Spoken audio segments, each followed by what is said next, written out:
Good afternoon, everyone. As we come to the end of another week, I hope that during this very strange and unusual time that we're going through, that you're staying well and in good spirits. And some of you may remember the 33 Chilean miners who were trapped 69 days underground, more than 700 meters below the surface, following a rockfall into the mine where they were working.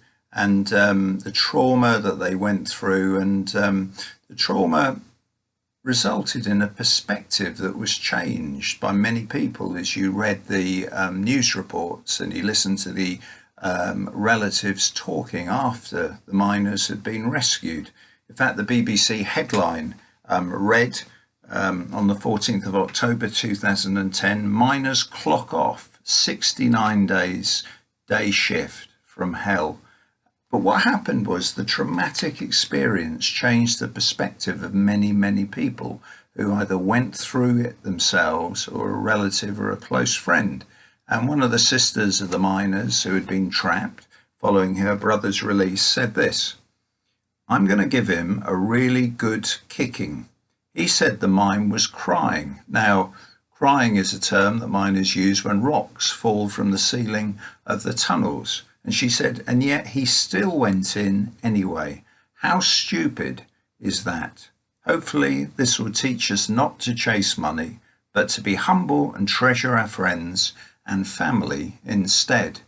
And then a nephew of one of the other miners, after he was reunited and celebrated with his uncle on his release, he said this: "In this world we worry so much about insignificant things, whilst these 33 men were trapped underground just trying to survive.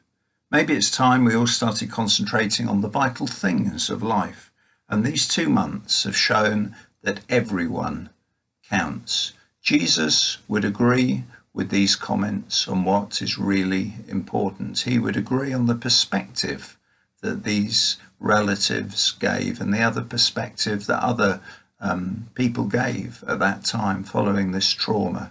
And during a time where we have a global crisis, during a time where there's the most unusual of circumstances, which can be very, very traumatic, it's good that we have Jesus's perspective on things. And to gain that, let me encourage you to read a few passages to understand Jesus's teaching and understand his perspective on things.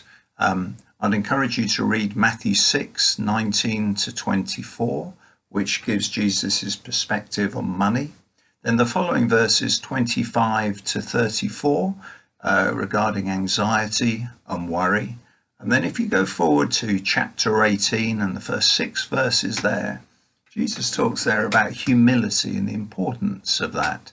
And then finally, the last one, which I would encourage you to look at, is John 15:9 to 17, which talks about the importance of loving one another, the importance of friendship at this time.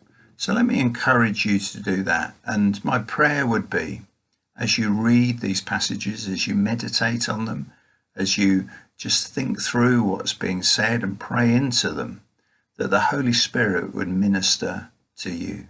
That he would minister peace where maybe you're feeling worried at this time or anxious at this time, and that he would minister hope.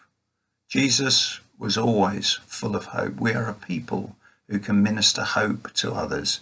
Let the Holy Spirit minister that hope to you where maybe you feel discouraged at this time. That is my prayer, that as you read and look at these passages, maybe over the weekend, I'd encourage you to do that. And then on Sunday, one final thing to say, just to remind you, we're going to meet for half an hour as a church. We're going to meet via Zoom. It's a wonderful social media platform, just from 10:30 to 11 o'clock. Nick has posted up how to do that on Facebook, and we put it to everybody across email as well. And let me just say, couple of things, because I had a meeting yesterday on Zoom with 5 other people and it was really good and really successful. But at one point I could hear everything that was being made for breakfast in the adjoining room in one of the houses.